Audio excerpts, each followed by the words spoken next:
This News begins a special series on the logging industry. Over the next 3 nights, we'll take a look at the people who are out working in the forests, the companies planning expansions, and a resource in high demand. Through this series, we hope to give you a sense of the changes and challenges facing the industry. We'll start with the loggers themselves, who they are, and what concerns they have. Karen Sunderman has our story. Some see themselves as a dying breed.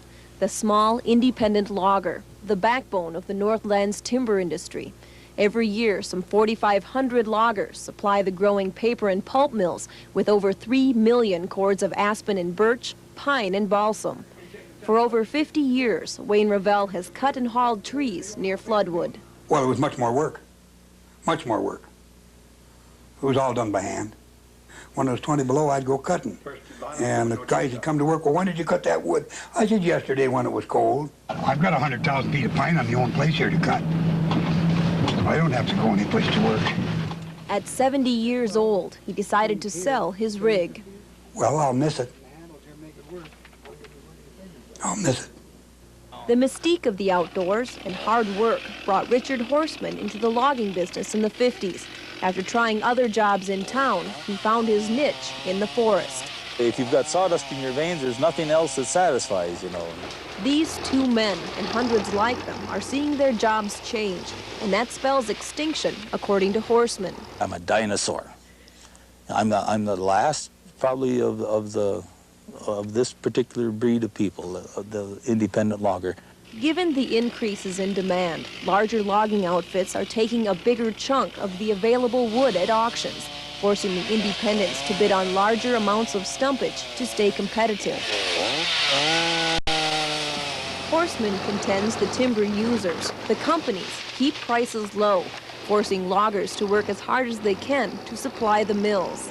They're getting this wood fiber just as cheaply as they possibly can. In fact, they purposely keep us hungry. They keep us just on the brink of going under, because that ensures them all the wood that we can possibly produce.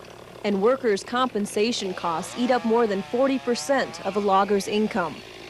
These problems have prompted some loggers to organize. The Associated Contract Loggers, or ACL, represents the collective logging interests of the independents at the bargaining table.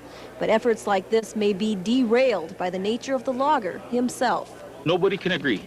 What I would figure was it would be just basics. Somebody else would say, oh, no, we don't need that at all, we need something else. And so I don't really look forward to succeeding.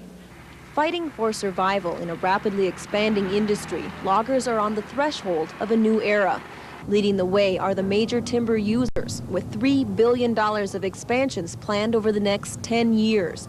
Tomorrow night, we'll take a look at the expansion trend and see where the leaders are taking us and our resources. I'm Karen Sunderman for Eyewitness News. Remember now, logging time continues tomorrow on Eyewitness News is 10. We continue to find out where the timber industry is headed as we approach the 21st century and beyond. Tonight we continue our series, Logging Time.